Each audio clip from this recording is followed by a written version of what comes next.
बच्चों, let us read this given question. So the given question says that at what temperature is the RMS velocity of hydrogen molecule equal to that of an oxygen molecule at 47 degree Celsius.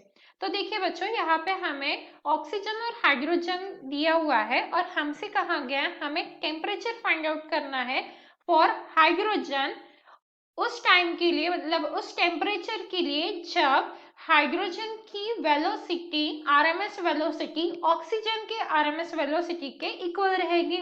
तो सबसे पहले हम VRMS का formula लिख लेते हैं। VRMS होता क्या है? Under root of 3r t, t stands for temperature and divided by molar mass, right. तो ये होता है हमारा वीआरएमएस का फॉर्मूला। अब हम यहाँ पे क्या करेंगे, यहाँ पे हम हाइड्रोजन लिखेंगे और दूसरी तरफ हम ऑक्सीजन लिखेंगे, ठीक है। तो अब क्योंकि हमें क्या बोला गया है, जो वीआरएमएस है वो दोनों की इक्वल होनी चाहिए, तो हाइड्रोजन के लिए हमारी वीआरएमएस 1 रहेगी, वीआरएमएस 1, और वही ऑक्सीजन के लिए हम वीआरएमएस 2 से रिप्रेजेंट करेंगे। अब क्या होगा आगे, यहाँ पे under root of 3r t1 आ जाएगा divided by m1 is equals to under root of 3r t2 divided by m2 होगा। हमें इस T1 की वैल्यू फाइंड आउट करनी है, क्योंकि ऑक्सीजन के लिए तो हमें टेम्परेचर गिवन है, सो T2 is nothing but 47 degree Celsius. हम इसे केल्विन में कन्वर्ट कर देंगे तो 273 प्लस हो जाएगा यहाँ पे 47, राइट। तो ये आ गया हमारा T2 इन केल्विन, ठीक है।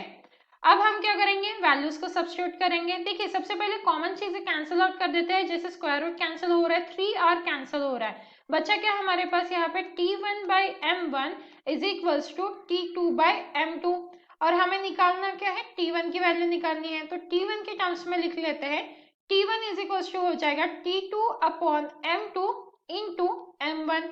अब वैल्यूज को सब्स्टिट्यूट कर देंगे, सो T1 इज इक्वल्स टू क्या होगा, T2 की वैल्यू डाल दीजिए, दैट इज 273 प्लस 47, और m1 की वैल्यू क्या रहेगी, m1 किसके लिए, हाइड्रोजन के लिए है, तो मोलर मास ऑफ हाइड्रोजन क्या हो जाएगा 2 डिवाइडेड बाय m2, m2 किसके लिए, ऑक्सीजन के लिए है, तो मोलर मास ऑफ ऑक्सीजन आ जाएगा हमारा 32।